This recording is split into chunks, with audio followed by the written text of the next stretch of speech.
Welcome back to CBS News 24/7. Turning our monitors now to Capitol Hill. The dust just settling today after President Trump delivered his joint address to a deeply divided Congress. His bipartisan message well received by Republicans. However, Democrats took the opportunity to voice their strong opposition to the president's agenda. Lawmakers held signs that read, "Musk steals, save Medicaid," and lies. Other Democrats wore T-shirts saying, "No kings here." A handful of lawmakers walked out in protest shortly after Trump started speaking. But maybe the biggest moment of the protest came from Texas Congressman Al Green. Green shouted at the president during his speech, raising his cane in Trump's direction. Republicans across the aisle quickly addressed the interruption with USA chants. Sergeants quickly removed the congressman from the chambers. Green clarified his decision to our Nicole Killian just moments ago. Take a listen. I did it from my heart, and I will suffer whatever the consequences are. But truthfully, I would do it again. Have you I believe that on some issues that impact one's conscience, it is better to stand alone than not stand at all. We're also hearing from House Minority Leader Hakeem Jeffries. He slammed Republicans and their role in carrying out the Trump agenda. Take a listen to that. Last night, Donald Trump delivered one of the most divisive speeches made by a president in American history. Republicans aren't trying to bring the country together. They are tearing us apart. Republicans aren't trying to move America forward. They want to turn back the clock. Now, CBS News congressional correspondent Taurean Small joins us now to break down last night for us. Nicole hinted at some disagreement from Democrats, Taurean, about how they should have approached last night's address. What are we hearing today and how the party moves forward from this?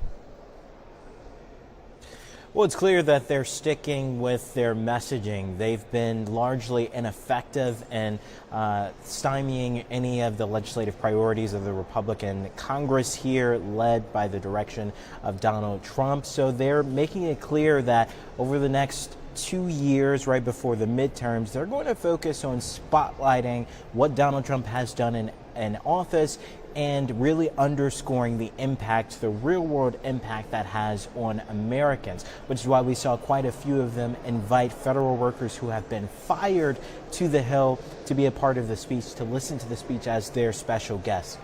Whether or not they have reservations or any regrets about how they approached last night's speech is still to be determined. Leader Jeffries didn't comment on that, saying that he's moving forward with his party on how to effectively combat the president's influence and impact so far. And Taurean, lawmakers today also mourning the loss of Texas Congressman Sylvester Turner. Turner died after attending last night's presidential address. And Congressman Al Green also had this to say about Turner to our Nicole Killian just moments ago. Take a listen to that. I found myself this morning having to cope with the loss of a friend. Sylvester Turner and I grew up in politics together. It's a great loss. Were you with him at all last night? Because I know he was at the address.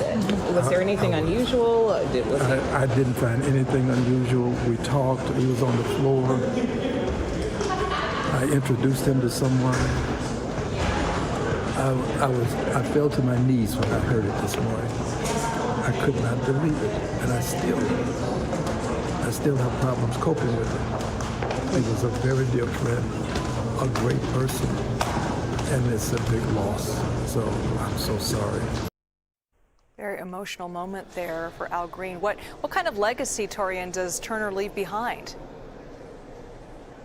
Well, his passing was certainly sudden and shocking to many members that we talked to across the aisle. We're hearing bipartisan response, sending their condolences to his family, but also honoring his legacy in public service. He was, of course, the 62nd mayor of Houston, Texas. He also served in the state legislature for quite a bit before making his way to the Hill. I should also mention that he is a freshman because he replace longtime Congresswoman Sheila Jackson Lee, who passed away herself in July of last year. So it is news that has rocked this Capitol quite a bit, but also folks back home in Texas. The governor there, Governor Abbott, also released a statement honoring the legacy of Sylvester Turner.